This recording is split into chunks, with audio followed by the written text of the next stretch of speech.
Well, welcome everyone to those joining us today for our second of our webinars on energy procurement was the first webinar, and then load flexing. And today we're going to look at facility integration and thermal batteries. My name is Jared Leake and I'm the CEO of A2EP. And I'd like to start this webinar by acknowledging the traditional custodians of where I am living and broadcasting from. That's in the northern suburbs of Sydney, and that being the Darr people. I'd like to pay my respects to their elders past and present. And if you'd like to acknowledge the traditional owners of the lands in which you reside, feel free to do so in the chat just now. So for those of you that are new to A2EP, we are a non-for-profit organisation funded by members, and here's our wonderful members here. And these members share our mission to double Australia's energy productivity. In short, what we do is we help business pursue a cleaner and more successful future by producing more with less. We explore the world for best practice, we connect stakeholders and members, and we advocate for programs and policy to help increase energy productivity and jobs, all towards a zero emissions future. For this webinar today, it will be recorded and the presentations will be issued out and sent out next week. If you have questions, we're really happy to have a very interactive session here today, so feel free to type those in the Q&A box there, and you can upvote a question of somebody else's if you like that one. There's also the chat box. If there's some side chat, go for that as well. Our presenters will look at answering your questions if we don't have time in their allotted time slot, and we can always look at getting to those later. So here we are talking about load flexing, energy procurement, and today now facility integration and thermal batteries. So last week was very much about the opportunity and what is available. And I admitted, being the energy nerd that I'm sure half of you are, of following the open NEM and seeing how the changes in the energy mix is happening, and the big and more frequent periods of negative energy prices, electricity prices rather, on the wholesale market. And so last week we had presentations from, we had Endeavour and Schneider Electric, along with ARENA and DPI New South Wales, taking us through some of the key issues when it comes to energy procurement and load flexing. I'll draw your attention to the top left comment there from ARENA, saying this is an $8 billion opportunity if you consider the amount of electron batteries and hydrothermal that needs to be invested, unless we get things right, like load flexing and thermal batteries. We had a presentation last week from DPI talking about their energy savings scheme and looking at their peak reduction certificates. And we'll be watching that one closely and see what happens over that as that's rolled out over the next 12 months. Presentation from Schneider Electric. A key takeaway for myself was about the assessing your risk tolerance before you understand what you're going to do with how you procure your renewable electricity, and understand how you're going to do load flexing yourself. And another key takeaway from their presentation and from BlueScope and from Endeavour was taking a portfolio approach. You really do have to look at all of your energy assets and how you integrate them. We had some great insights last week from Crown Resources, how they're using their on-site cogeneration to reduce their energy costs. And finally, we had a good presentation from Glacium talking about their thermal batteries and phase change materials and how that's working for them. So this presentation is available online, and slides are available. So yeah, hopefully you caught that last week, or feel free to catch up and take those highlights again. So moving forward today, we're going to talk about thermal batteries and, more importantly, facility integration. How do you take these other, I'll say, non-electron assets of storage and integrate them into the system? They're not standalone. They need to be integrated with how your solar is operating and how your different systems operate as well. So we're going to be joined today by two people from Veolia, Angela and Andrew, and we also have Helen Fairweather from University of Sunshine Coast, and talking about their project with thermal batteries and facility integration there. After that, we'll hear from John Prendergast talking about what the project he did at UTS and tying that into a nearby district cooling and heating system. A very interesting case of how to do facility integration there. After that, Charles Luo, my friend, is going to join us to talk about a program we've been working with to help people size thermal batteries. If you want to size a thermal battery within minutes, we've got a little program for you there. And then after that, we're going to look at different technologies. What are the technologies coming that allow you to do more with thermal batteries? And Florian Neumann from Azelio is going to take us through their novel and new technology for producing electricity and a thermal battery combined. And then finally, we're going to have a presentation from Windsor Engineering, Nick, and from Thomas Palkovich from Energy Nest to talk about the Energy Nest thermal battery. But to kick us off today, we have Veolia and Sunshine University. And Angela, if I get you to come off mute and start sharing your screen as your presentation as I do an introduction for you. Angela Cooney is the Sustainable Solutions Manager from Veolia, Australia and New Zealand. Angela plays a key role in, sorry, just give me a second, I need to change the screen there. Angela, you got the, yep, thank you for putting that screen up. Angela, we've got the, is working on solutions to focus on sustainability, engagement and communication and project implementation and business development. Angela works with a lot of different industry bodies and the Australian Institute for Energy, and Sunshine Coast Committee, and has previously chaired the Queensland Waste Management Association. So with that busy schedule, Angela, thanks for joining us today. We also have Andrew Darr, the State Manager for Veolia Australia and New Zealand, who works with the Energy Department for Veolia. And Andrew spent many years in the energy industry, working with building services and what have you. And Andrew loves the innovation, and so great to have you there talking about the innovation that's happened up at Sunshine Uni today. And finally, Helen, hand over to Helen and to join us here today as a senior lecturer for environmental engineering. Angela, Andrew, Helen, over to you. Thank you very much, Jared, and thank you and your team for organising this today. It's really great to have these webinars. We're really lucky to have you guys making this happen. Thank you for introducing us. That was the first thing I had on my list, so I really appreciate it. And Helen is going to kick off with our acknowledgement of country. So yes, I thank you all for the opportunity to speak. We're here on Gubbi Gubbi or Cubbi Cubbi people on the Sunshine Coast. And when I do a acknowledgement of country, I like to recognise that the Indigenous people were in fact the first engineers, and we have a couple of examples of Indigenous engineering around this area. We've got fish traps at Torval Point and some sites that were water filtering sites. So the knowledge sharing that's occurred throughout generations on universities is also replicated in almost centuries of knowledge sharing in the Indigenous communities. So I'm a senior lecturer at in environmental engineering at the University of the Sunshine Coast, or USC as it's known. USC is the fastest growing university in Australia. We've gone from 1 to 5 campuses within a space of five years, I think. And so we're very rapidly growing. And we're really hitting some big goals. Recently, in the last year, we were ranked 26 out of the 1,115 institutions that applied to the Times Higher Education Impact Rankings related to the Sustainable Development Goals. So that was overall, but very excitingly, we were ranked third globally for life below water and 5th for life on land. And I'm pretty right in saying that we were actually first for Queensland universities in life below water.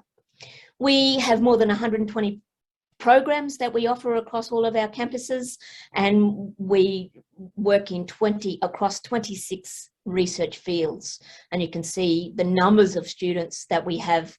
Moreton Bay is our new shining light, if you like, and we're on target to hit about 30,000 students at that location within a decade. Thank you, Helen. So in regards to Veolia, we are the largest environmental company in the world, and we're with the focus on water, waste and energy solutions. And our purpose is, at the moment, is moving forward ecological transformation. So we have the SDG goals in mind as well. We're just trying to help our clients get those, the ecological transformation across the line. In regards to USC, so we have been working with USC for about 20 odd years. We, as their HVAC, the chiller maintenance provider, servicer. This partnership came about. So Andrew Darr has actually been working on this partnership for a very long time, from the start of this project, and it was basically born out of that service maintenance relationship. The university liked that we had that global capacity across the 3 different areas: water, waste and energy. And then one of the key areas of the partnership was the fact that we both had those sustainability and carbon goals aligned. So that was how we came about. So some of the key initiatives that came together as a result of this partnership were our carbon management plan that we've been working on for a considerable amount of time, and the intersection, if you like, with the Veolia's global goals around our reduction of carbon emissions. We've been striving and still strive to improve institutional effectiveness. And as Angela alluded to, we're very proud of our leadership in sustainability and innovation. We've had sustainability in our mission since the university began. And there are always financial incentives or initiatives for cost saving. And there were some pretty innovative engineering initiatives that also contributed to the cost savings. And the living lab that has evolved, it's not just a thermal energy system. What's evolved is a living lab where we can use the infrastructure, but also the expertise from Veolia to teach engineering and sustainability students. So this was the first plant in Australia to use renewable energy to charge a thermal battery. And there's been a 40% reduction in the campus's grid electricity use, with an estimated $100 million worth of saving over the 25-year life cycle of the project. And over that period, we estimate that we will save more than 100,000 tonnes of CO2 emissions. So what's involved here? There's 2.1 megawatts of solar PV being installed across the campus. One of the great things about these PVs that I really appreciate is that Veolia I think they ran out of roof space, so they put a whole lot in some car parks, and now we have great shade. Instead of walking out at the end of a hot day and getting into a baking hot car, it's now nice and cool. So that's great. I think of Veolia every time I get into my car now. So there's a 4.5 megalitre thermal energy storage tank of chilled water, which is equivalent to about 8 megawatt hours of electrical battery. There's an 8.2 megawatt cooling plant.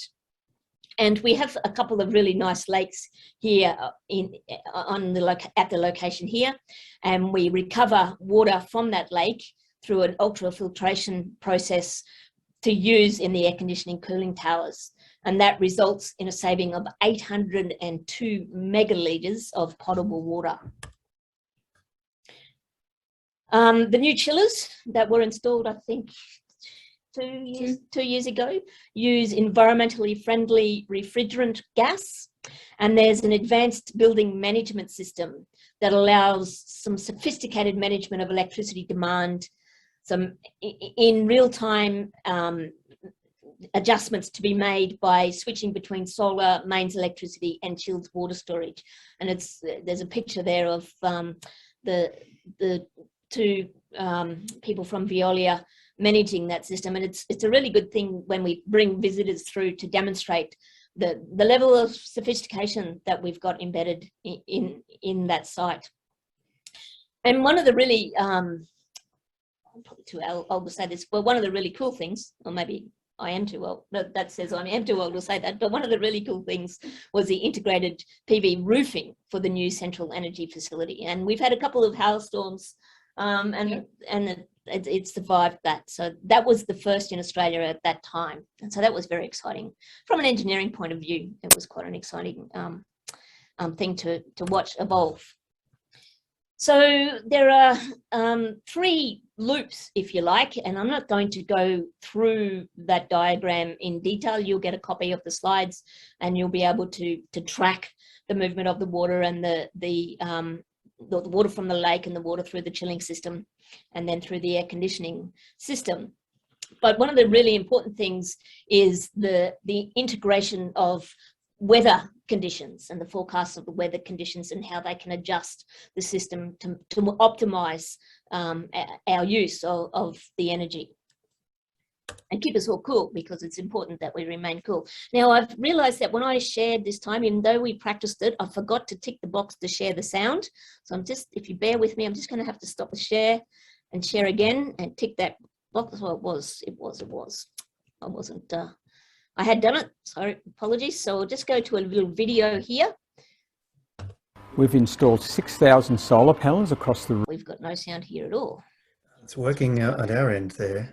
Okay, okay, we'll just play it. Roofs and car parks of the university. When the sun shines, we produce chill water, store that chill water in the tank, which in turn saves 40% of our energy consumption from the grid. Working with universities have enabled us to learn the multifaceted approach to sustainability, encompassing economic sustainability as well as environmental sustainability. Looking around today and seeing the engagement in this project, I think I realised that we have pulled off a major infrastructure project which is going to save a lot of energy from the grid and also ask people about what we're going to do next to continue the journey. Less than 30% of even private businesses innovate together. And now we're talking about a university as a public institution and a private institution like Veolia globally working together to put in place something like this. So it's pretty amazing what we're getting to experience here. But it's the way in which we've gone about it to set it up a complete teaching and learning facility within that environment and delivering that project to enable us to show that it can be done and set it up as a teaching and learning tool. For engineering, students need to understand how to store energy, and this is a way to store energy. They see the solar panels on the roofs, they see the thermal chiller, and it's just something that they will see in their everyday lives at university. We looked at sustainability in very many aspects, in that the way in which we use the water from the lakes, we treat that and use it in the cooling process. We removed a boardwalk to put the tank in. We used the timber from that boardwalk, we recycled that timber and used it in the bench in the control room. The sediment pond, which was part of the building process, had to be there for the first 12 months to catch the sediment during the building process.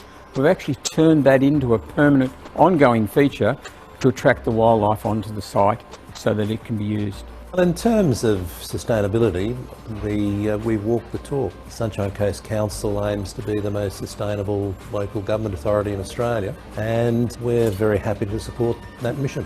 There is a huge amount of excitement, that this can be achieved and this can be replicatable through other universities and other organisations. I see this project, whilst being extremely satisfying to getting it to completion, I believe it's just the beginning of the university's journey towards its 2025 goals of carbon neutrality.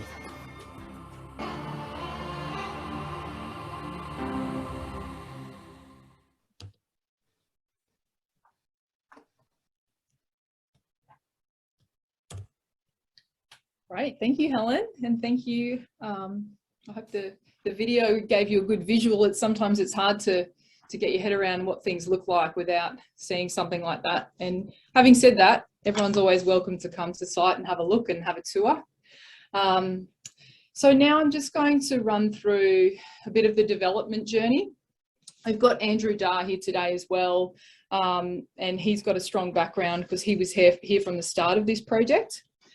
So basically, when the USC Energy Infrastructure Manager, Dennis Frost, he was previously at James Cook University, where they had implemented a thermal energy storage tank there, and then he came up with this idea to implement it here at USC, and then so Andrew got involved at that point because they were both knowledgeable and passionate in that space. But the straight TES was not feasible through the demand shifting only, hence the solar came in. So that balanced out the economics. Yeah, the design changed a lot. So there was no set design until right towards the end of the project, because all different things kept coming into play. It was really fluid. So there were technical, the commercial and the legal. It was a very dynamic project. But we got it across the line, and it fit in with the master plan. And Helen's already run through the basic savings, the energy and financial savings, along with the water. The procurement process was a big one. And at this point, I think for a lot of these projects, the procurement process is probably the hardest part. It's difficult with these innovative integrated projects to get them across the line. With your standard RFQ, RFP process. So for this project, we followed the Queensland market-led proposal framework. So it was slightly different. I'm conscious of time today, happy to share that process with anyone who's interested. But basically you had to prove that the project was innovative. Veolia were in a key position to do so. And because we had the energy and the water capabilities, that's where we ticked that box there. Okay, so it was also key with that procurement process to have a really diverse team. And we had to be able to speak the language of the legal team, the commercial team, the academics, the executive team. So you really had to be able to integrate all of those elements. And that was really key to the project as well. No, don't change it. So in terms of the contract model that was selected, at the end of the day, there are different models that can be considered. So energy as a service models, depending on the appetite of the client, whether they have their own capital or whether they're looking for investors.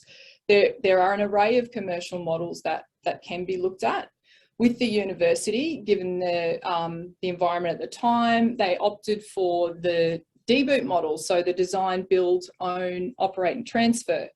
So this is a 10-year model whereby Veolia put all the capital in, and then at the end of that 10-year period, we will transfer the assets over to the university. So without that just meant that the university didn't have to come up with the capital for the project. It was an open book build, so we had that agreed internal rate of return. So everyone was comfortable with that.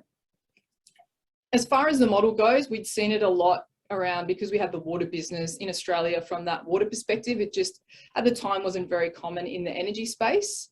And as I said, it's great if you've got a client or a business that doesn't have the capital but really wants those energy savings and the innovation. We just thought we'd mention the challenges as well. So because it was a new sort of innovative style project, there was a lot of reassurance required, and we did have third-party reviews. Another university looked at the project as well, so that's how we overcame that. The legal side of it took a lot longer than we'd anticipated, but we worked our way through that, and that was Veolia and USC internal legals, and then also external legals to get involved. There was a real requirement to use local, and that is a big aspect across the country now. So if you're looking at government's procurement, you've got to tick a lot of local boxes. So we did do that for this project. The high local content was 92%.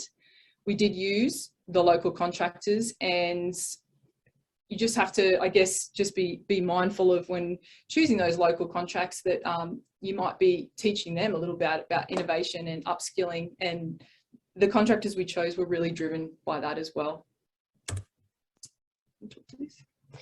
So the additional benefits from my point of view were for the students and the opportunities for the staff.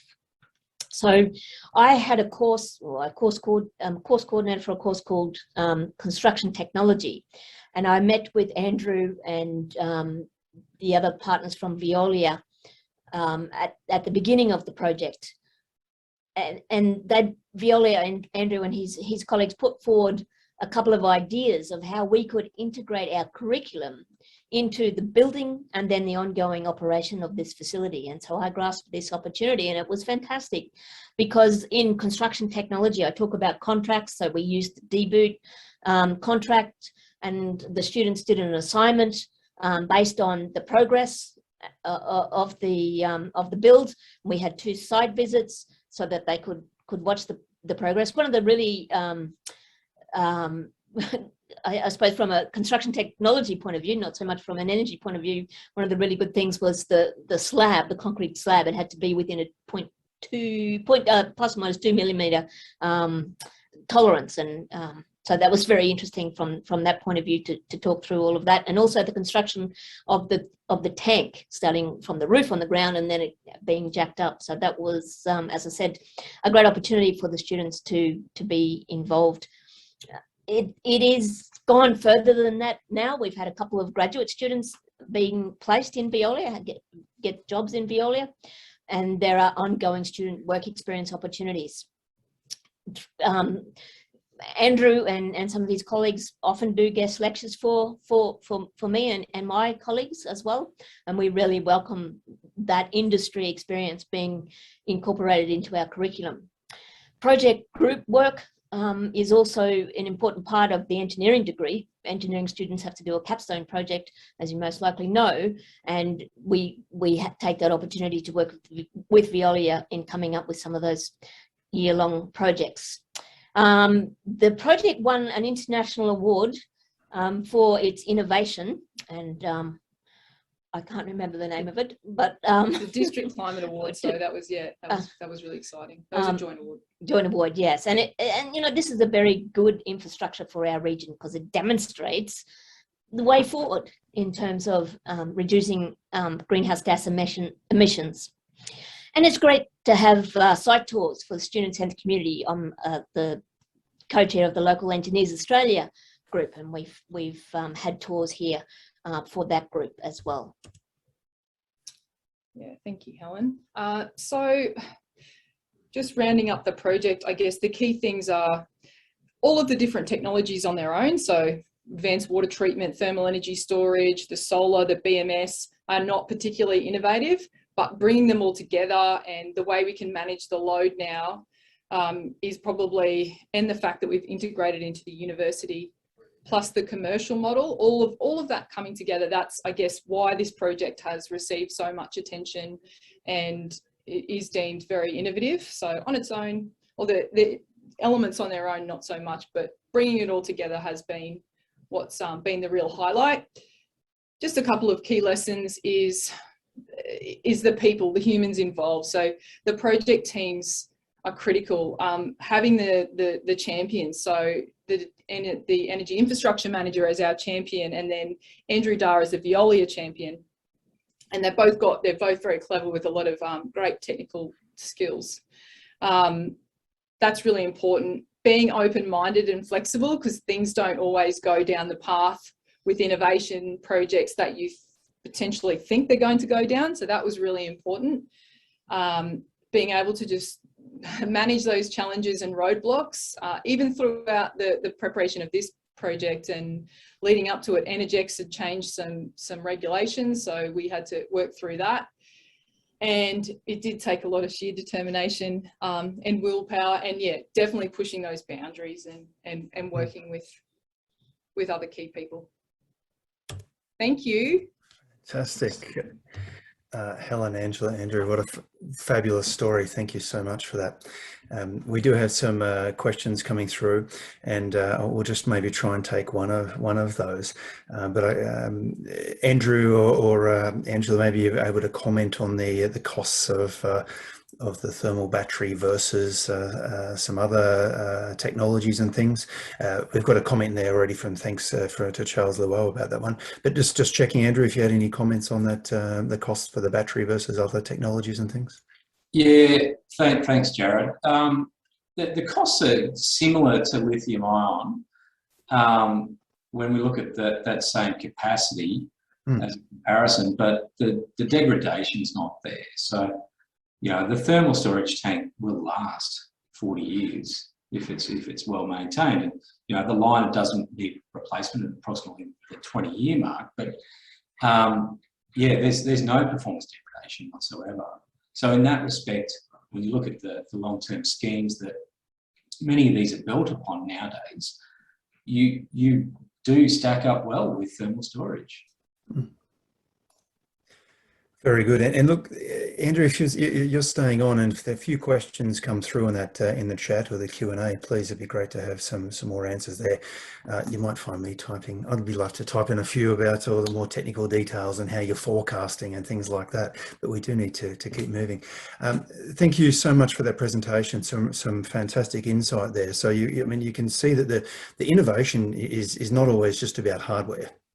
And the technology, that sort of thing. Yeah, innovation may need to be in the procurement or the regulations and what have you. So that's a great insight. And also, it's we look forward to seeing engineers coming out of this university who are already literate in how to maximise the usage of renewables and the ideas of facility integration. So well done on a great project. Thank you so much, and thank you for sharing today. Pleasure. Thank you. Thank you. Our second speaker today, John, I'll get you to load up your presentation as I'll give you a quick intro there. Second speaker today, John Prendergast from UTS in Sydney here. John is the Green Infrastructure Project Manager and been working with UTS for some 9 years. Started off just to join for a small stint to look at some facility projects, and here you are 9 years later. You've worked with the consulting and the project development and looking at the Business Renewable Centre for Australia with the Institute of Sustainable Futures as well. John, in your role, you've had the opportunity to explore different ideas and different concepts to develop. And the idea of connecting into a tri-generation plant across one of Sydney's busiest roads was certainly an exciting one for you. John, I'll hand over to you to tell us how that came to be. Thanks so much, Jared, and it's great to present on this project.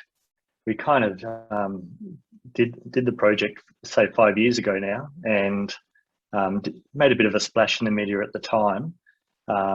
But have moved on to the next projects and exciting things, and haven't really had the opportunity to present this much, so it's really exciting to do so. So there's UTS's main building there, and over the road is Central Park, which is a large precinct property development on the old Carlton United Brewery site. When I first started at UTS ISF, it was just a big hole in the ground. They'd excavated the car park. And this building one for them was the first one to be built, and is quite famous for the greenery down the outside. And in between is about 6 lanes of Broadway, or maybe 8 lanes actually, if you include the bus lanes in between. So this presentation is around how we connected the two sites for thermal energy and also recycled water. So UTS has a central plant already.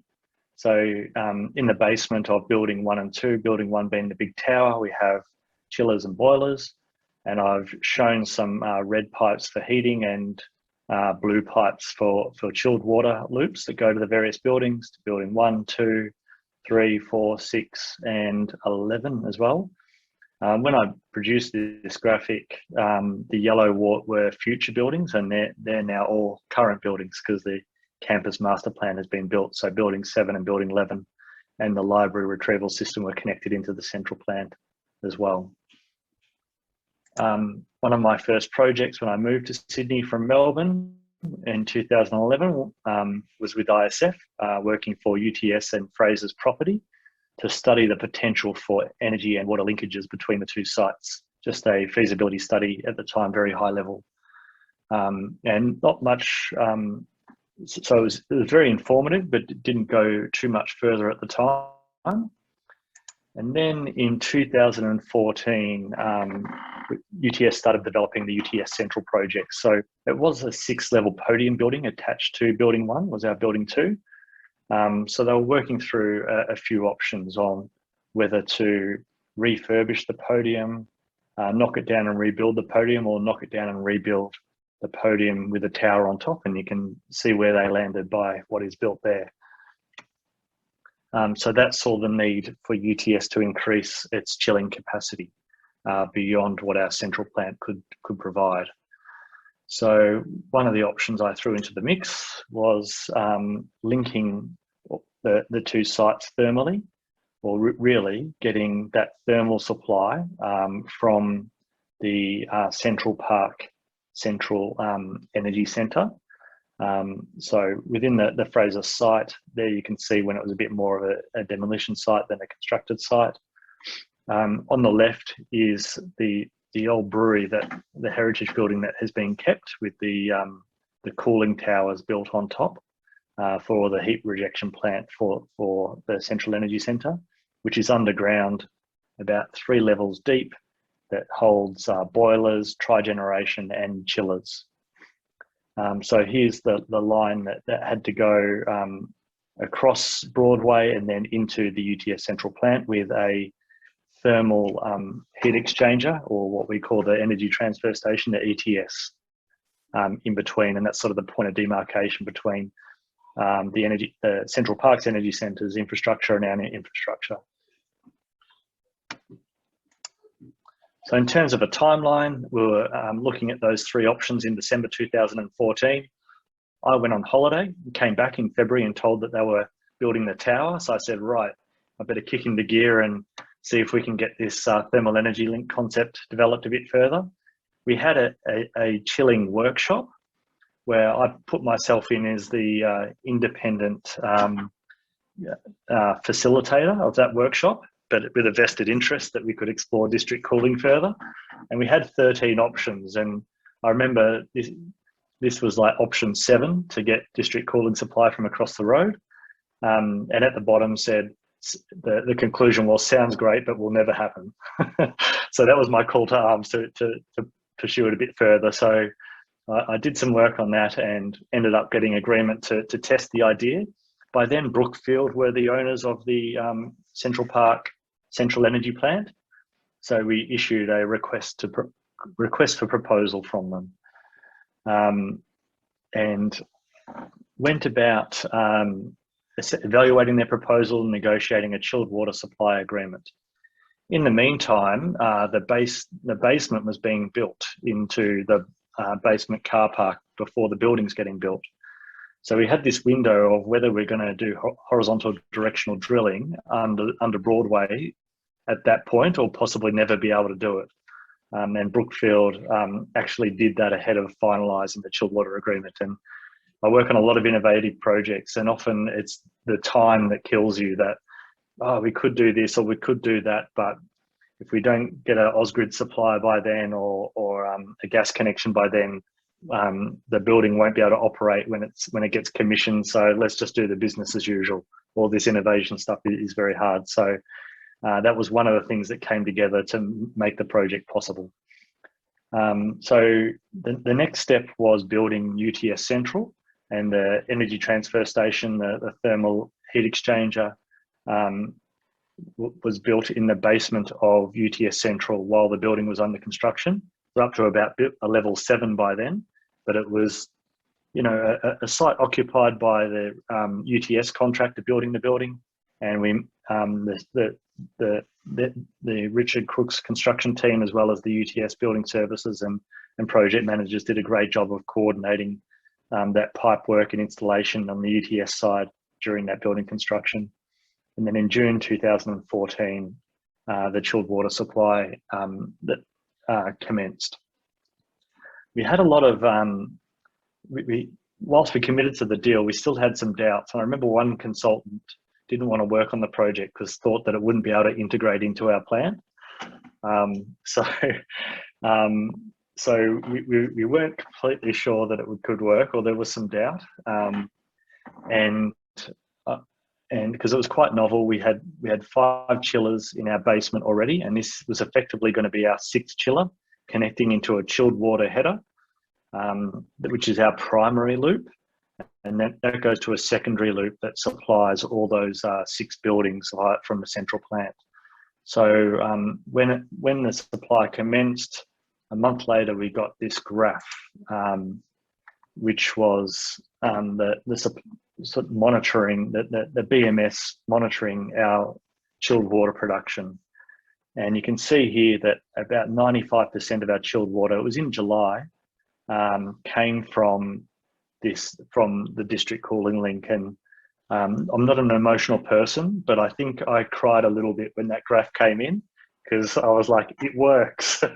And not only does it work, it's supplying like 95% of our cooling demand. And I think what this graph also shows to me, that it was kind of initiated as an innovation and sustainability project, because there's trigeneration there and an efficient use of existing resources rather than building new chiller plant and so on. But this shows that it's not just a sustainability initiative on the side, it's actually central to our operation of our buildings and our supply of energy to our buildings. One of the key things we went through in evaluating the proposal from Brookfield at the time is, what is the cost of chilling? And I think people often think that the cost of chilling, well, how much is the electricity cost? 15, 20 cents per kilowatt hour. What's the coefficient of performance? Is it 4 or 8 or whatever it may be? And that's the cost of chilling. But the cost of chilling is quite small in the scheme of things. The cost of chilling plant on an annual basis, just that cost of ownership, that capex, amortization and cost of capital, is a much bigger part of the cost of chilling. Also, the other plant that goes around it. So UTS's cooling towers are all on the roof of building 1, and it's effectively a major single point of failure for our chilling system, and a major cost if we're to extend our cooling towers elsewhere on the campus. That would be a major and additional cost, and the supply from Central Park has reduced the need to do that. Also, other OPEX, potable water use for the cooling towers, maintaining all those pumps and pipe work and cooling towers and other things that go into the cost of chilling. And one thing, so I think a good analogy for this is what I heard from the International District Energy Agencies, when people think the cost of running a car is the cost of petrol. It's actually the cost of owning the car, the $30,000, $50,000 car, that on an annual basis, that is a much higher cost than the cost of petrol. And same for chilling. It's not the cost of electricity that's a major part, but it's the cost of all these other things and the cost of ownership. But finally, one left out here is the cost of space. So UTS didn't have to have space in its basement or elsewhere for chilling plant, for cooling towers and so on, but can use its space for core business, teaching and learning and revenue earning, things like that. So if I wasn't allowed to include that in our business case for fear that after the end of the 15-year contract with Brookfield, we would have to, if that we didn't extend, we'd have to find that space anyway. So we have to keep space spare in case that happens. So what are the benefits to UTS? So that reduced capex, not having to install 4.5 megawatts of chilled water capacity elsewhere to meet our growing cooling demand, was a key saving. Not just the chillers, but electrical supply. If we had to go to Osgrid and we need another megawatt, that might be $1, $2 million, these sorts of things, and cooling tower capacity as well. We get increased redundancy and diversity, so we're less reliant on our electrical supply, cooling towers, chillers and pumps, and have more diversity of supply. One thing we've found is our chiller room is much cooler now, so the electrical supply is working not so hard anymore, and it's a noticeable reduction in temperature there. For future planning, if we need to extend or we need to replace some chillers, we have this flexibility of this 6th supply.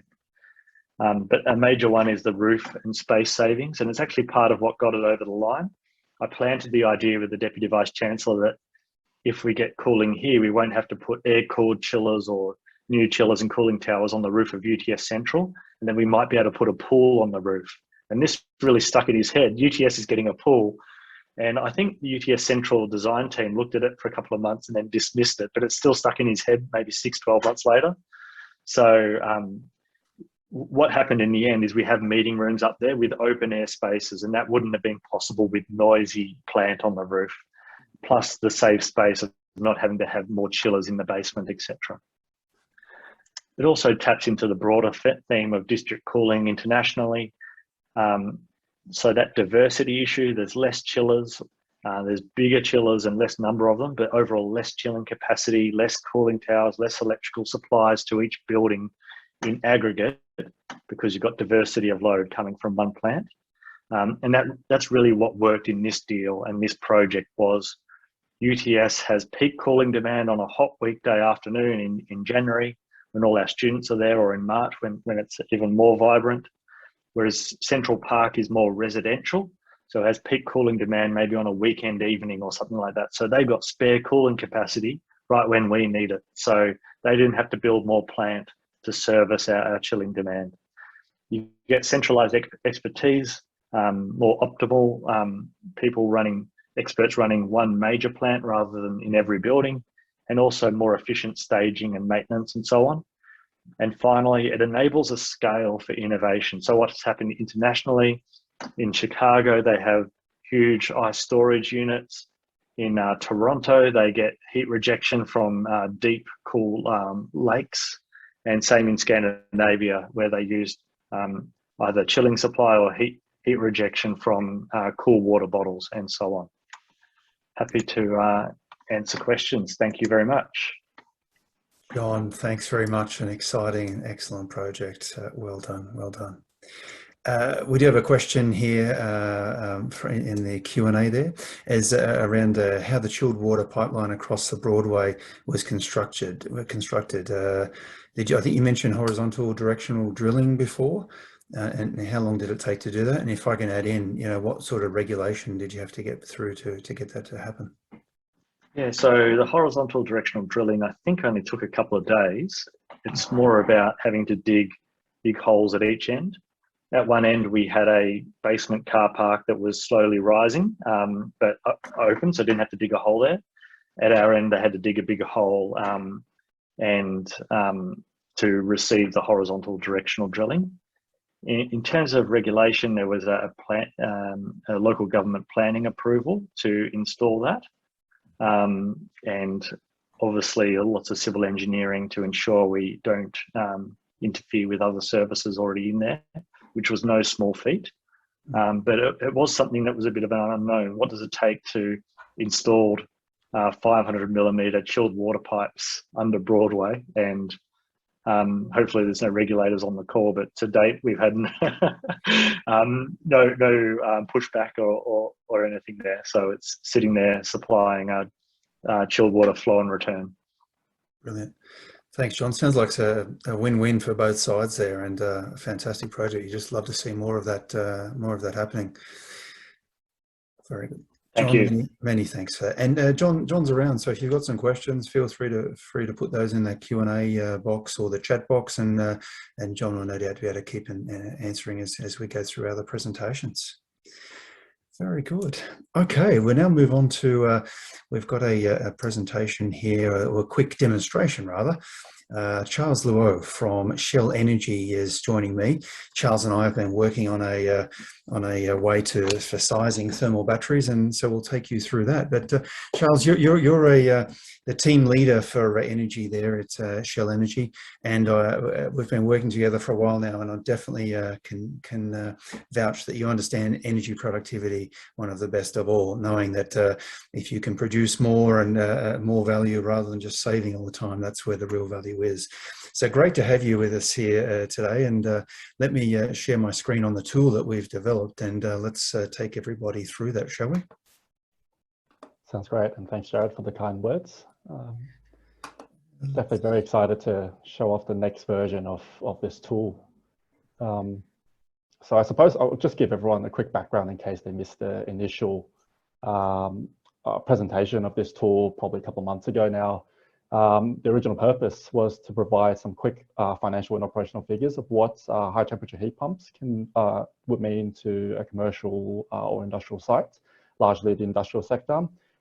We recognized that there were a lot of information about high temperature heat pumps coming through, but there needed to be some quick reference material that operators can jump in, enter the details, and provide some more tailored thermal advice, I suppose, or not supposed advice, but details that they can then decide whether to investigate heat pumps or not.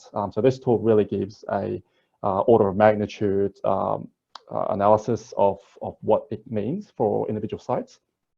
So that was the original version, and subsequent to that, we've since enhanced this tool to quantify at a high level what the additional advantages that heat pumps have over gas thermal processes, and namely that's the ability to provide demand response.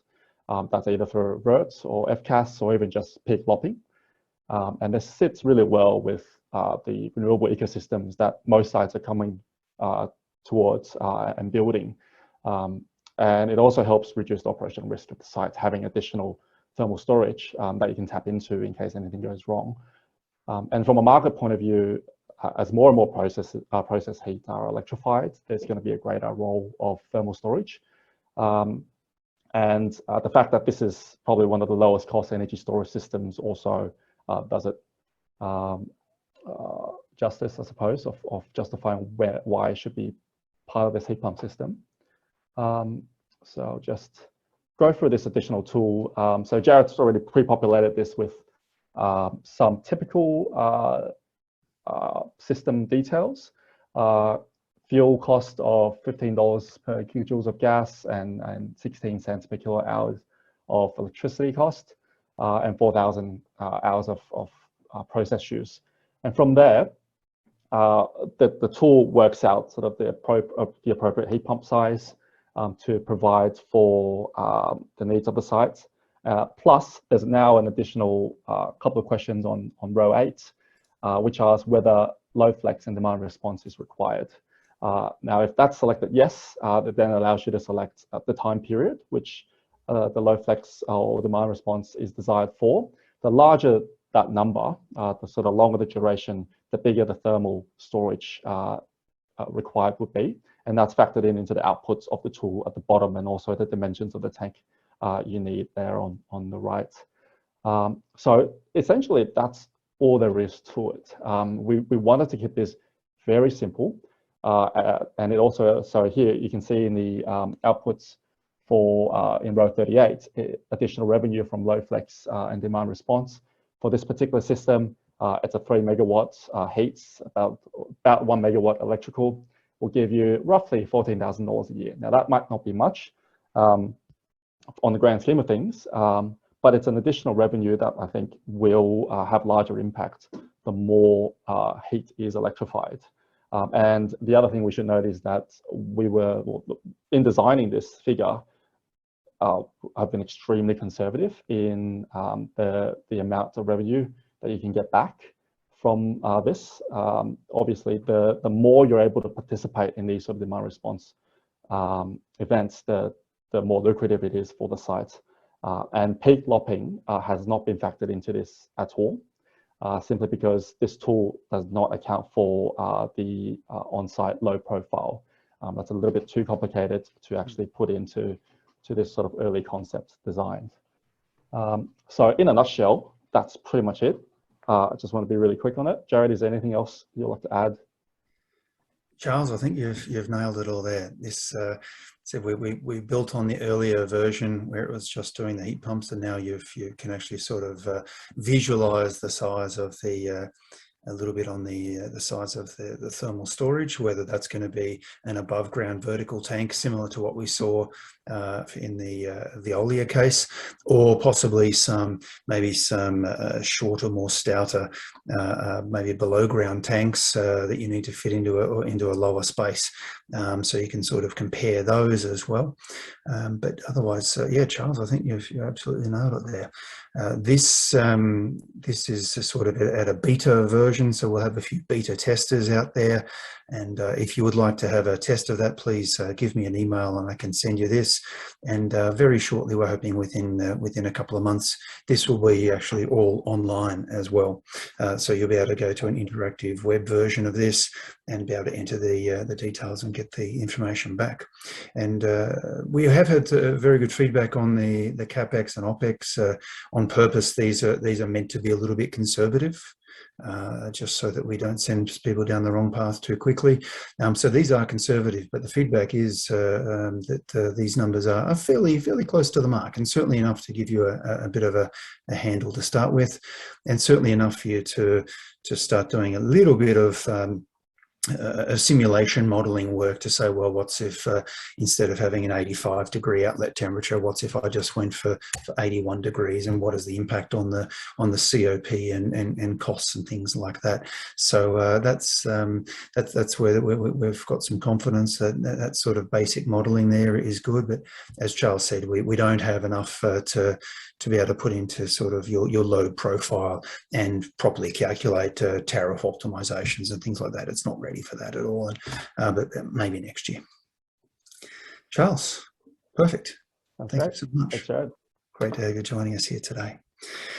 So that's now that we've looked at sort of a few of the basics of thermal storage and integration of that. We thought we'd now turn to looking at more innovation. And the first innovation we're going to hear from today is from Florian Newman from Azelio. Florian, if you could come and start sharing your screen, I'll give you a quick introduction there. Florian is recently joined Azelio and has been working for 10 years with businesses under business development and project development and commercialization of new technologies in the renewable energy sector. Florian, you've got great skills when it comes to combining most suitable technologies and integration partners and how to get that out to people that need it. Looking forward to your presentation there.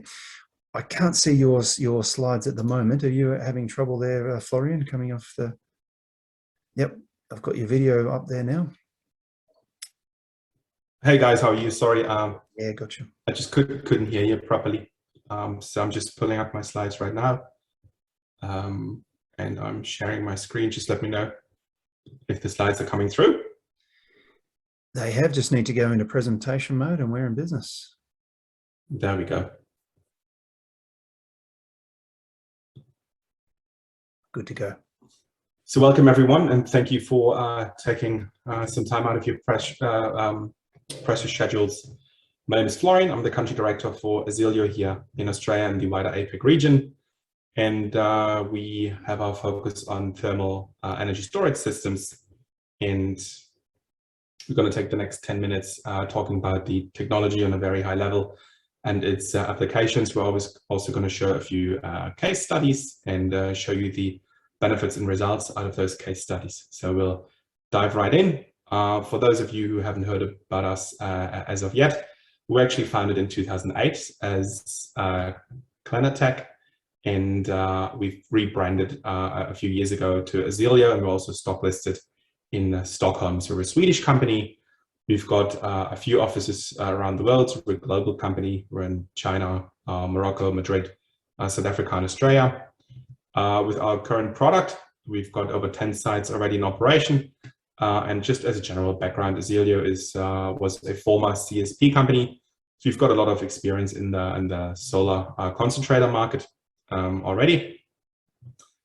Just in general, we've got quite a high production capacity of 23,000 units per year. We've actually taken over a former Volvo factory, and some of our executives and board members are from a lot of those old Swedish giants and blue chips like ABB and Volvo.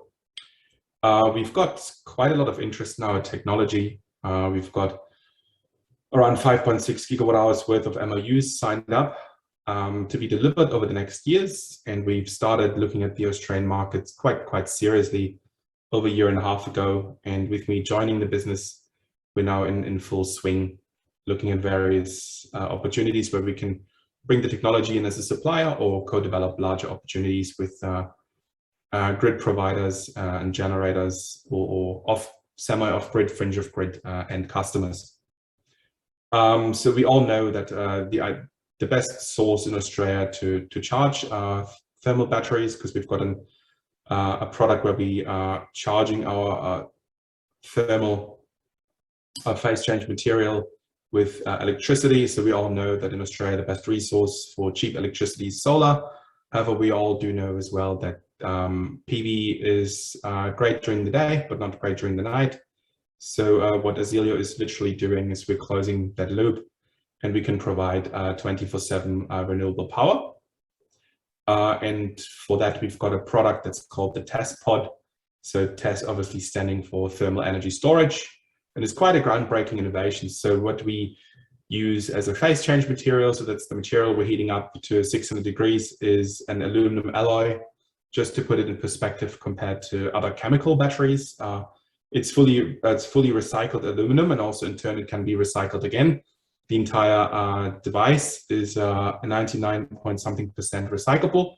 So at the end of your asset life, and it's designed to last for 30 years, you got a very nice positive cash flow at the end, as opposed to having, for example, lithium ions on site, which is potentially toxic and potentially is going to become a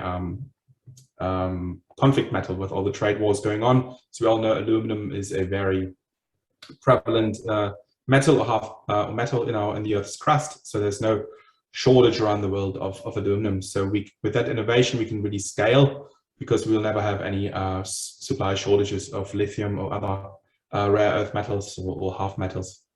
The product is storing power or energy for, so you're charging it over a period of 6 hours, and it's releasing it for a minimum of 13 hours. So our data sheet features 13 hours, but we can also extend that to 14, 15, 16, 17 hours, whatever is required on site. And one of the main features of the aluminum alloy that's being heated up is there's no degradation. So as we all know, in chemical batteries, you've got to install a lot more capacity so that in year 7, 8, 9, 10, you can still guarantee under any heat condition as well, that you're still going to achieve your discharge rates. Whereas for us, it doesn't matter, because we don't degrade, and also we don't have any degradation under in high heat situations, which I'll come back to in a couple of slides. One of the other major innovations that we make use of is the Stirling engine, which we've used excessively in our previous CSP business unit. And it's an engine that's over 200 years old in principle, and we've used it over 2 million hours. So we've accumulated a lot of operating hours. It's extremely low in OPEX and low cost as well. So and it's a very low O&M. So we're normally doing a service after roughly a year and a half, and that doesn't take a lot of time. So it's a very robust technology based on known components. What we do provide with the test pod solution is a cluster typically. So those units are not suitable for obviously the home use. They're really designed for the C&I sector, or even up to the utility sector. So we're talking to a lot of mines at the moment, a lot of agri-businesses and commercial and industrial businesses as well. And you can charge them pretty much from wind or solar PV. As just mentioned previously, obviously in Australia, solar PV is the obvious choice. So the way it works is you are charging with electricity. So a heating element is heating up H2, and it's whirling around the H2, around the aluminum pod or tub, so to say, and it's heating that up, and therefore you store the energy as heat, and it's then dispatched through a discharge cycle, and the Stirling engine is driven. And what you're getting as well as a byproduct is usable heat. It's between 55 and 65 degrees, which we can also obviously get rid of using a heat exchanger. And we're already looking at various applications with cattle feedlots and breweries that all have a heat requirement for anywhere between 60, 70, 80, 90 degrees. So we can provide a large chunk of that thermal load as well as a byproduct. So in a typical installation, our units would be integrated obviously with the the charging source, so that's your solar PV or wind. In many cases, you would have an alternative electricity source as a backup. So for example, in fringe grid scenarios, it might be your grid, or in a fully grid-tied scenario, it might be your grid as well, or in more remote type of situations, it probably would be your diesel generator. And obviously, in a discharge mode, you're getting in a charge mode, you're getting all the electricity in and all the energy in through the solar, most preferably in Australia. And your discharge mode as well during the night, you're releasing it back to the mini grid or to this standalone application. And again, you could also have generators and so on included as a backup in case there should be any spikes or peaks in load. So this is what a cluster would typically look like. You got your solar PV array. In most cases, we tend to gravitate towards applications where there's also enough space for the PV on the ground, because we need quite a bit of PV to charge our units. Also, our units have a certain space requirement. So if you've got an application that's in the middle of Sydney where there's no space for the PV and no space for the storage units, you might want to rather look for an opportunity that's more around the sort of wider open spaces. But essentially what we can do is in a cluster of 20 units, you'd be looking at 3.3 megawatt hours worth of storage and 260 kilowatts of electrical output, and vice versa. You know, if you've got several clusters, we can go up to several megawatts. We're looking at quite a few multi-megawatt opportunities at the moment as well. So we can service the smaller as well as the larger sector. And it's modular and scalable, so you can always add as you go in case your energy demand should increase. A lot of people ask me, so how much is it going to cost me? So that's a very general question. I mean, we've got various business cases in Australia already going where the levelized costs of electricity look very good. I mean, the number you can see here is more sort of based on European values and figures. But what the left graph is trying to show is the differential. So we've come across a lot of numbers here in Australia. And I've been in the industry myself for over 10 years. The differential holds true. So if the other guys are more expensive, we are normally cheaper, especially when you compare us to diesel, but also when you compare us to lithium-ion battery storage systems. And it's very important too as well, if that is a mandate for your organization, we're quite clean as compared to lithium-ion battery solutions as well. And that's mostly because our entire unit is 99 something percent recyclable, and the main storage component we use, which is the aluminum alloy, is fully recyclable. So that really helps a lot with the CO2 balance of the battery. Which brings me to the next slide. We're really trying to get the idea across that if you're looking at a storage product, you don't want to get involved in potentially toxic metals or hard metals being on site and being liable for recycling them. And in some cases, they're also being just shipped off to Southeast Asia and being recycled there. So again, I've put the numbers together here in a 10 megawatt project. You are looking at a residual value of the aluminum that's left over, which you can recycle at the end, of about 14.4 million Australian dollars. So instead of having the risk of having to replace elements or parts of the lithium batteries or other associated chemical batteries, or having to add capacity after 7, 8, 9, 10 years, or installing quite a lot from the start, with us, it's what you see is what you get. There's no degradation, and at the end, you still have a nice positive capex injection, as opposed to having a sort of a little question mark and a risk in your capex and LCOE calculation. So that's something very important and very beneficial for us when you look at the economics of our solution. Next up is just a bit of a summary of what our benefits are. There's something I've only just briefly touched on, which is the harsh environments sort of angle that we take in our design. So as you may know, a lot of the chemical or chemistry-based batteries have to decrease the charging or discharging the hotter it gets. In our case, that's not the case. So we can charge and fully discharge at very high or low temperatures.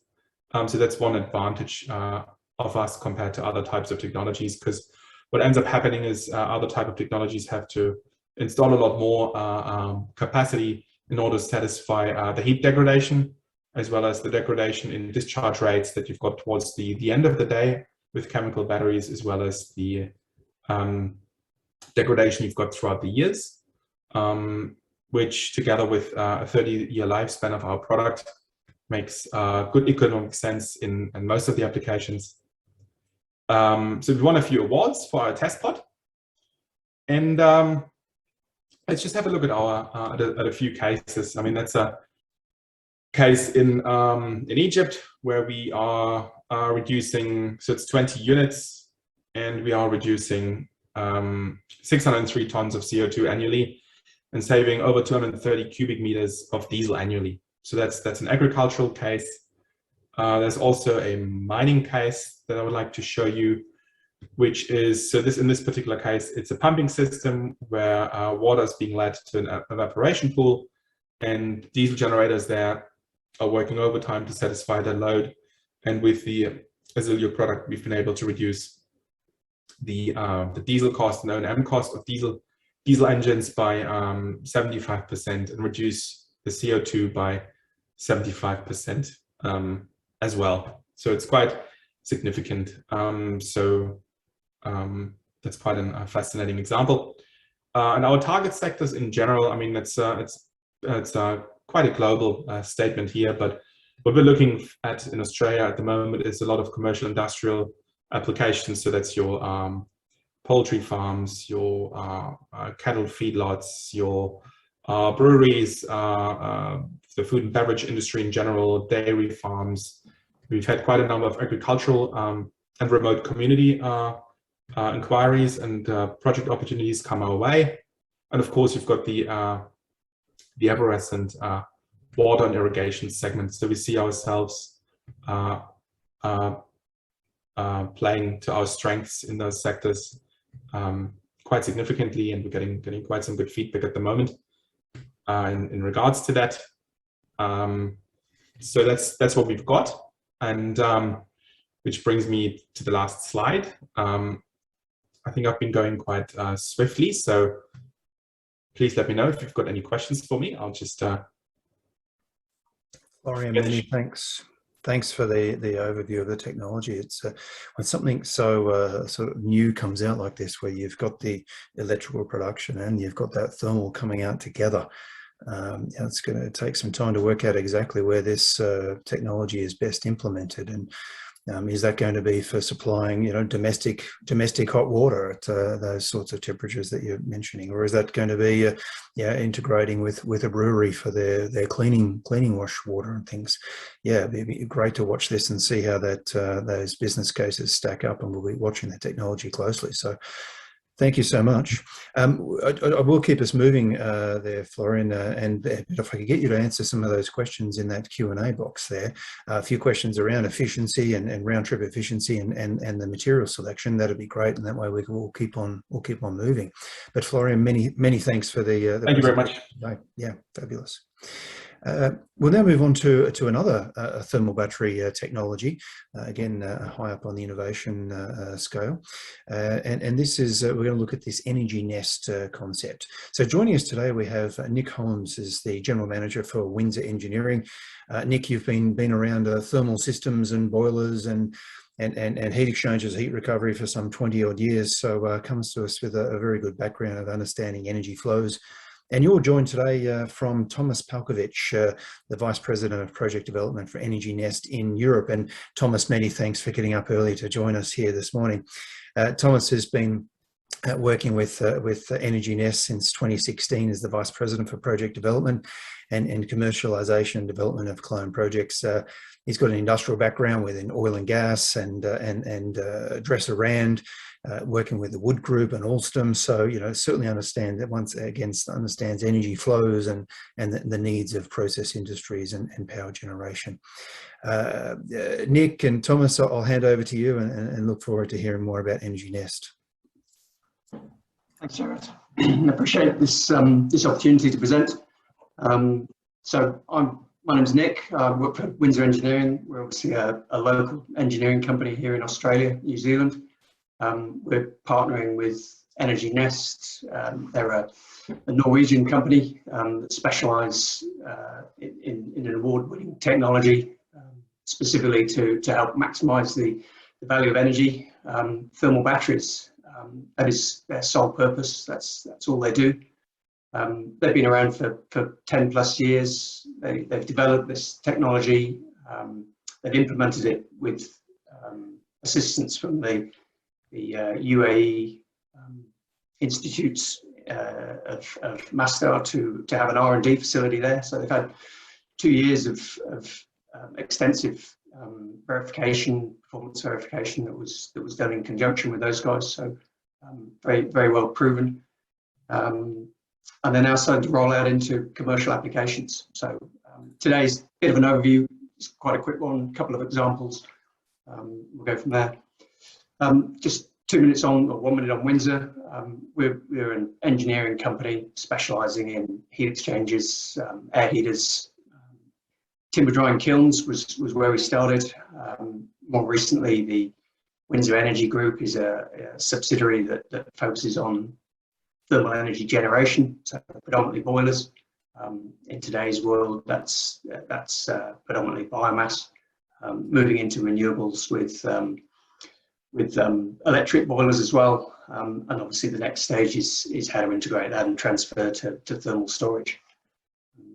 We've got local manufacturing capabilities here in Melbourne, where I'm based, a larger plant in Wellington, New Zealand, and offices across New Zealand, as well as Sydney. So that's who we are. I'd like to start with just a bit of an overview on the different applications where this is used. And essentially it's like the previous presentations, it's using renewable energy. Solar is obviously a big one in Australia to utilise a free source of energy. But it's how do you manage the time shift that's required to get the most out of the daytime energy, where you can capture it and utilise it across maybe a 24-hour period if that's what the process demand is. So yeah, how to utilise high value either waste heat or other energy source.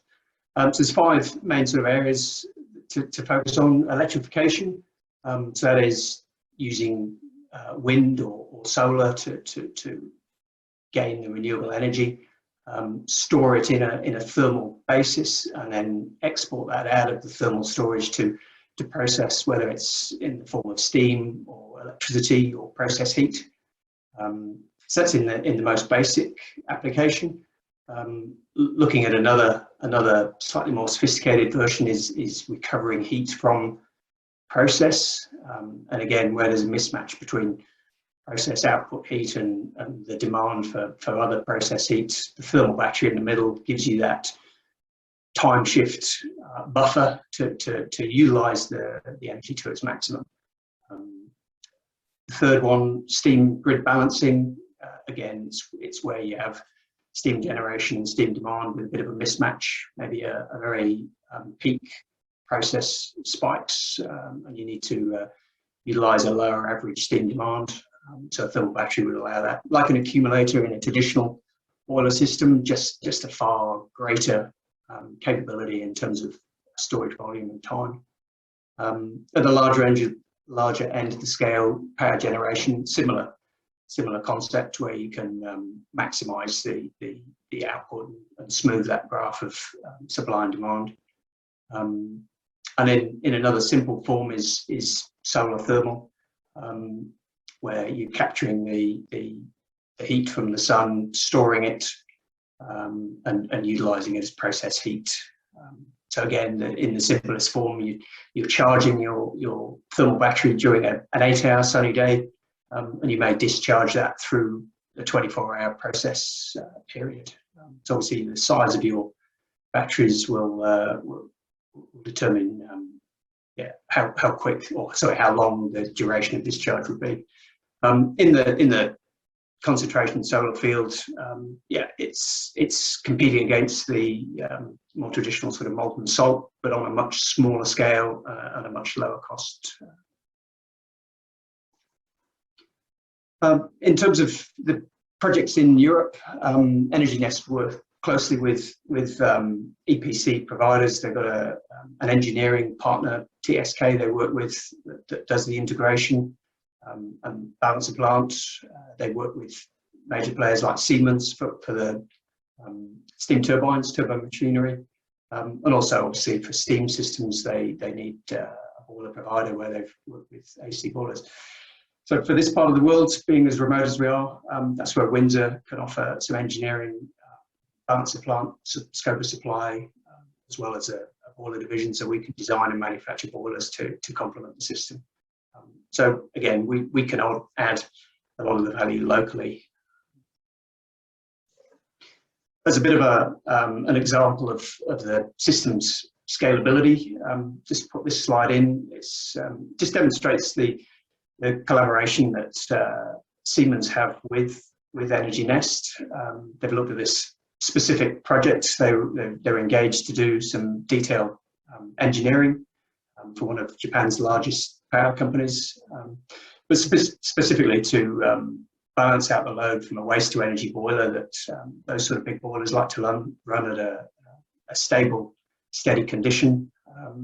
And the idea here is you store your thermal battery up during low demands and low power prices, and then export at the peak prices to maximize your return. So this one is a very large solution, 760 individual modules, 1.1 gigawatt thermal hours. So it's a huge concept that's been looked at in a lot of detail. At a smaller scale, these are a couple of projects that are currently in the execution phase. Yara is a fertilizer plant in Norway. They've looked at a solution with 4 modules. So on the left-hand side down the bottom, you'll see that solid model. This represents the 4 modules stacked vertically. This is a steam plant.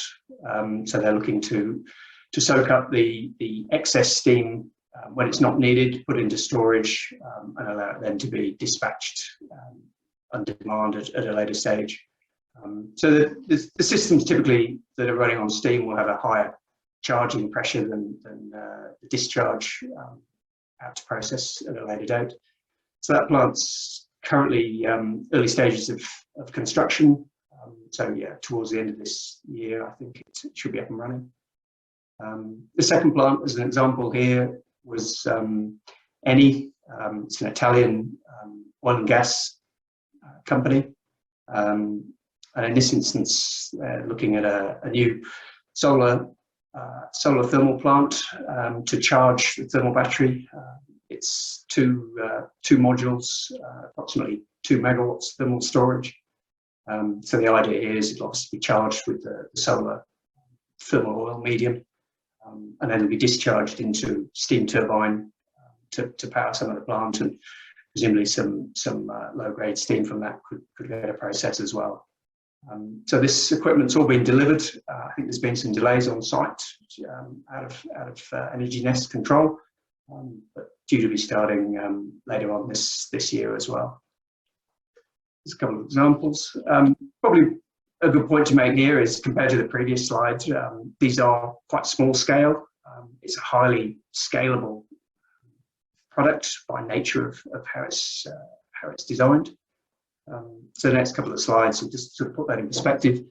So the top left is just some framework that goes around the individual modules. So the individual modules are approximately 20-foot container size. There is a big brother that is the 40-foot scale, but it's not as transportable. There's a lot of weight. So there's pros and cons to going upscaling to that larger size. Bottom left photo just shows how they charge, how they fill the individual rods or elements with the concrete. So it's a concrete-based media that is your thermal storage with a pressure pot that runs through the centre of that.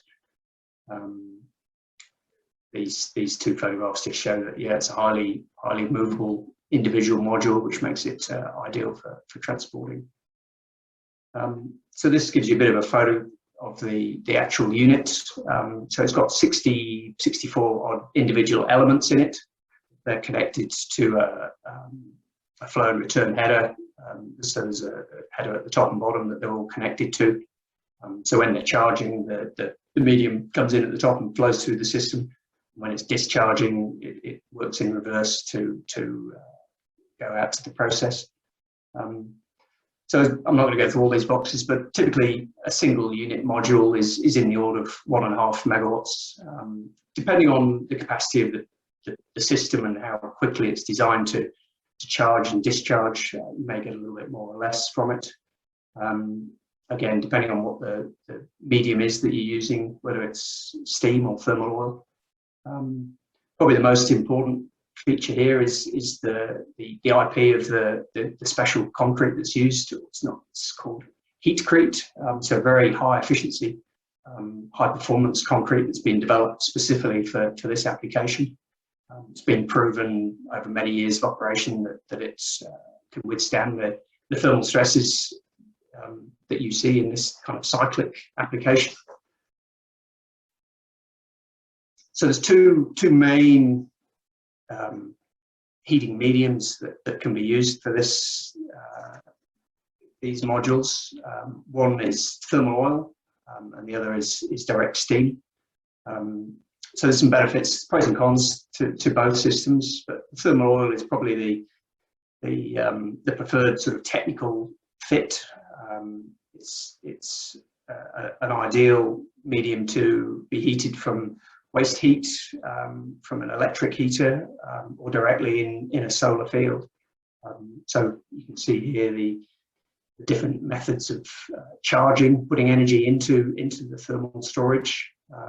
And again, then that same media can be exported out to the process, whether it's process heat, whether it's converted to steam through a heat exchanger into electricity or combined heat and power. So thermal oil, typically they're up to about 430 degrees. The higher the charging temperature compared to the discharge target temperature, the more storage you're going to get. So yeah, the greater that delta T, the more capacity and storage you're going to get. So on the left-hand side, you can see that's 6 modules, 3 high by 2 deep. The modules stacked together, and then the pressure piping is connected.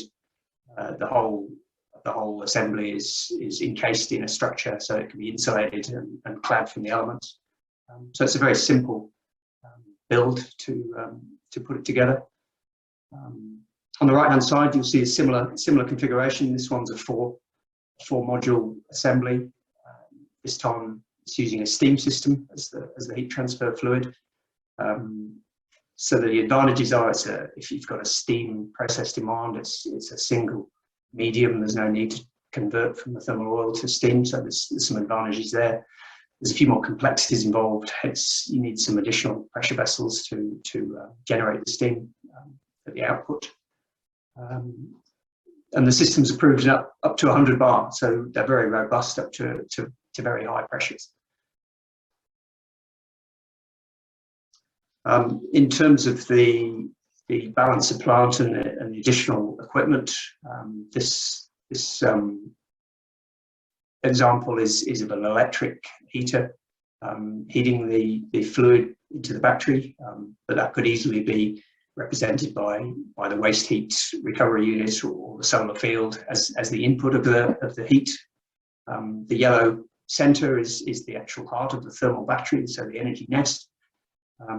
And then you've got a pumping system to circulate that round.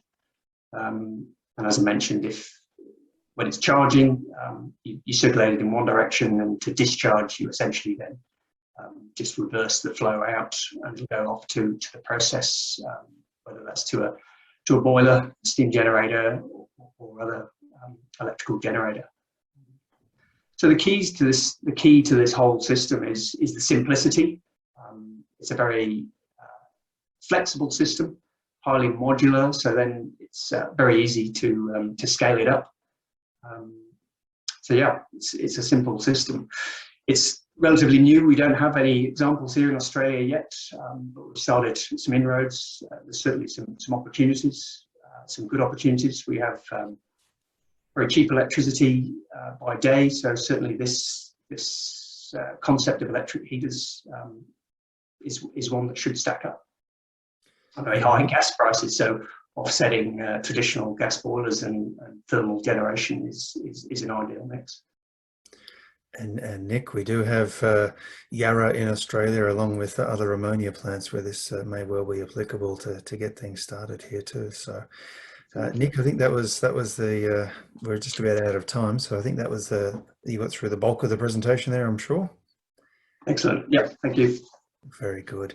And Nick and Thomas, if you wouldn't mind, we could stay on after I just close the webinar here. We'll stay on for a few minutes and see if there's any questions come through, if that's okay with you. No problem. Fabulous.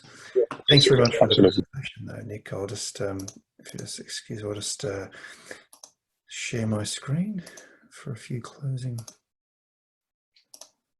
comments.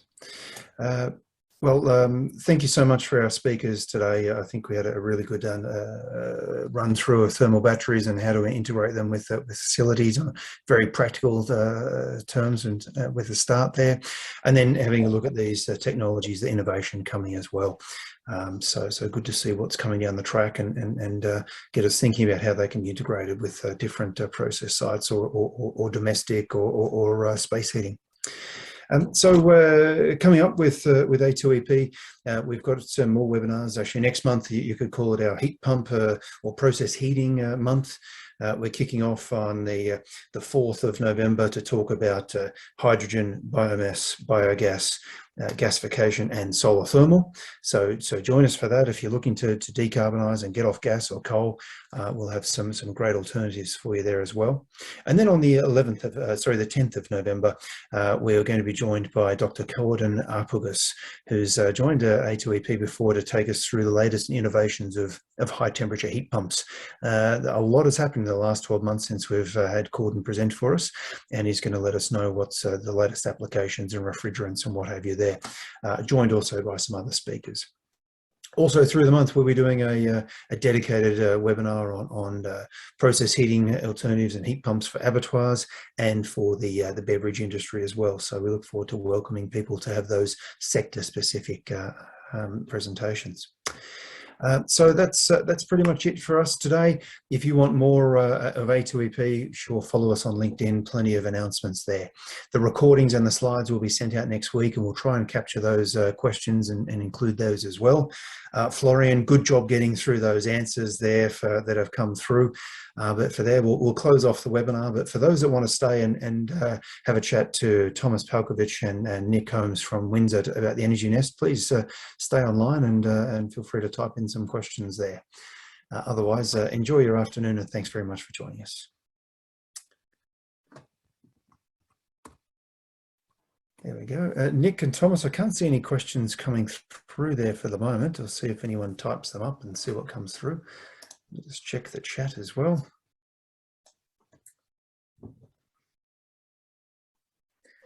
Yeah, hi Jared. Yeah, there's one come through here on the chat. Is everyone else closed off, or can they still hear? They can still hear us, so yeah, they'll still be able to hear us coming through there. What was this one was from Ian. What was the large-scale application in Japan? Unfortunately, I think that was. I can answer that, Nick. If you can hear me, hi, good morning.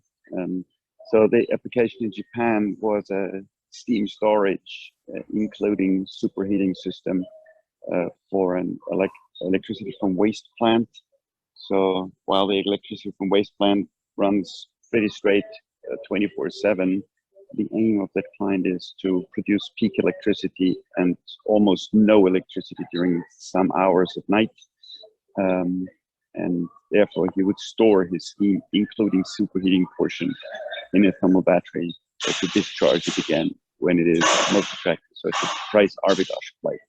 Very good. And Thomas, what's the other option then of just say doing a steam accumulator, just a massive steam drum? How does it compare putting that energy into steam drum versus the Energy Nest? a steam drum only dispatches, again, saturated steam, and it would be tremendously large compared to what we can offer. While the thermal battery can also dispatch, again, superheated steam, which has a much higher value, running it through a steam turbine. Gotcha. And you mentioned before about this heatcrete, because when talking to some people in the industry for many years, there was some concern about if you get cracks in the concrete storage, or if you don't have that, which means you reduce that connection with the metal tubes inside, the heat transfer comes down very quickly. But you guys have done a lot with the heatcrete development, and that's to overcome things like cracking. Right. Also, this part is fully under control. There is no doubt in that sense. There is physical and thermodynamical backgrounds behind that. We've also published a paper which is available on public domain about that. And heatcrete is a high performance concrete, and that high performance concrete differs from conventional construction concretes, not only in its strength and also storage capacity, but also its extension. Its thermal expansion coefficient is very, very similar, if not identical, to the steel we are using in the system. So the stresses we find in there are so marginal that we could not prove any cracks after a 2-year operation. Good to hear. Not any further questions coming through. We've got one question regarding hot and cold water storage for tanks in building regulations, but I think that's separate there, more relating to the Florian discussion. Thomas, Nick, any closing comments before we close the webinar there? No, we're excited to find a partner to get a local demonstration project going. So yeah, open to any conversations. Yeah, so thank you very much for the attention. In any case, maybe last thing to mention, so Energy Nest, because of our financial background, we're not only able to deliver projects, but we also can offer the entire financing or even leasing to the project over its life cycle. So please approach Nick, and we will be more than pleased to go into further detail. Brilliant. Well, thank you, Thomas. Thank you, Nick. We look forward to watching the technology and see how that's implemented in different processes around Australia. So very much thanks for joining us today. And again, to all our speakers, thank you. And to our audience, thanks for joining us, and looking forward to seeing you at our next webinar.